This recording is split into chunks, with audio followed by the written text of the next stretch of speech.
Apprendre à dessiner un âne simplement. Bonjour à toutes et à tous, ici Céline pour apprendre le dessin en douceur.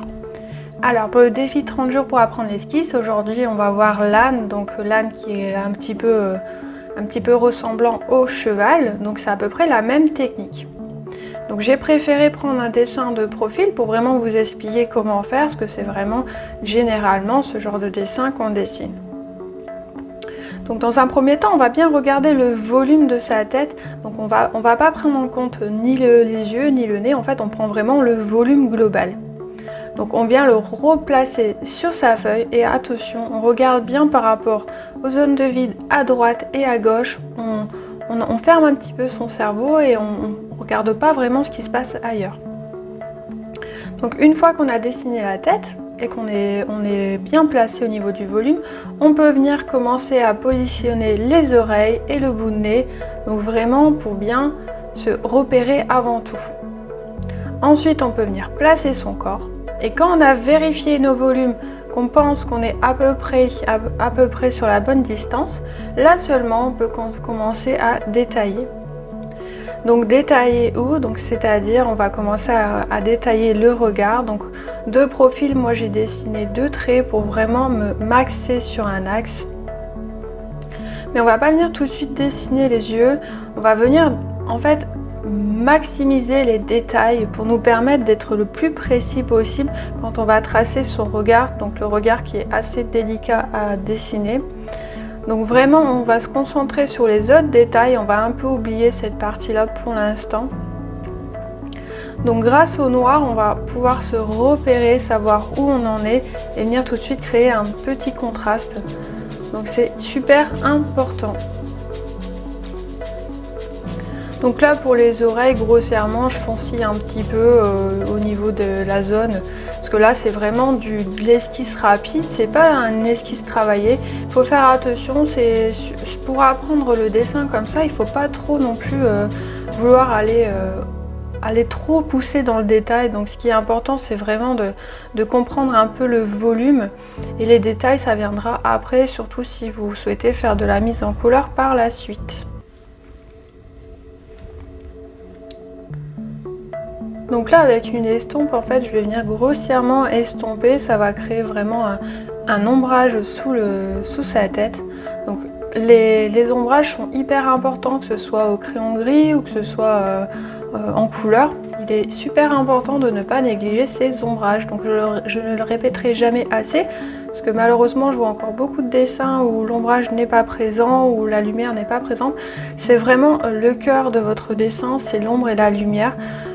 Il est tout à fait possible de retravailler un dessin par la suite en rajoutant un petit peu de noir. Ça va tout de suite donner du volume à votre dessin. Donc moi je vous dis, si vous avez quelques dessins et que vous pensez qu'ils sont un peu plats, ajoutez un petit peu de noir et tout de suite le contraste va se faire, le volume va se faire, et ça va aussi donner un peu plus de réalisme à votre dessin.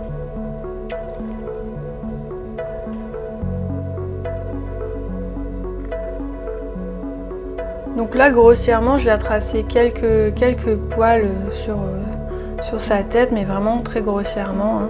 C'est tout, c'est vraiment pour se repérer et pour donner un effet à notre portrait, donc notre âne. Donc pour ma part c'est vraiment la première fois que je dessine un âne. Je suis plus habituée à dessiner des portraits équins, mais avec une technique dite de quadrillage. Donc là pour moi c'était vraiment une nouveauté. Donc c'est ça qui est génial avec ce défi, c'est que j'ai voulu un petit peu chercher tout type de portrait, mais pas forcément cheval, chien ou un portrait humain. C'est agréable, c'est de pouvoir tout dessiner. Parce qu'en fait, une fois qu'on sait faire une esquisse, en fait, on peut tout faire. On peut faire aussi bien de l'aquarelle, du pastel, de la gouache, de la peinture à l'huile. Parce qu'en fait, si on ne sait pas travailler son esquisse de base, je dis bien les esquisses de base, hein, pas les esquisses réalistes, ben en fait, on va être un peu bloqué. Donc c'est pour ça qu'à mon sens, ce défi, c'est vraiment tip top pour apprendre un peu plus à savoir dessiner des petits modèles parce que même un papillon, si y a une aile qui est un peu plus grande que l'autre, bah, ça risque un peu de gâcher le dessin. Donc à mon sens, c'est bien de se repérer. Et moi sur ce défi là, j'apprends énormément de choses. Moi qui étais une fana du quadrillage, je suis toujours fan du quadrillage, mais je pense que de temps en temps ça fait du bien de savoir dessiner tout seul. Rien que quand on va en vacances, on prend un petit carnet et puis ça nous permet de savoir esquisser sans avoir trop de matériel à côté de soi. Bon, après aujourd'hui avec un simple smartphone on peut tout faire en même temps, hein. C'est ça qui est génial avec les téléphones d'aujourd'hui, mais des fois on a peut-être aussi envie de se ressourcer et de juste avoir son papier, son crayon et dessiner ce qui nous vient à l'esprit. Donc c'est pour ça que c'est un bon entraînement le crayon gris, donc moi je vous le recommande vraiment. Donc pour les derniers détails de notre âne, il faut vraiment un peu rehausser les couleurs et lui donner du volume. Et tout de suite ça fait un effet 3D qu'on n'a pas quand on a juste le crayon de base. Donc comme toujours, la fameuse estompe en papier qui permet vraiment de glisser la matière et de venir fondre le tout.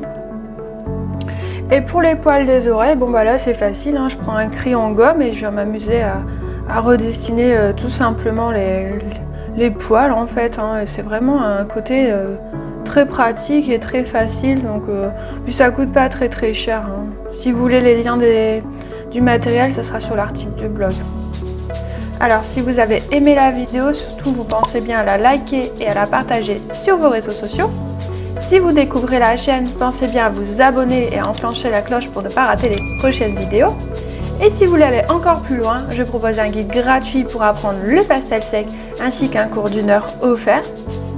Et je vous dis à demain pour la suite du défi et bon dessin!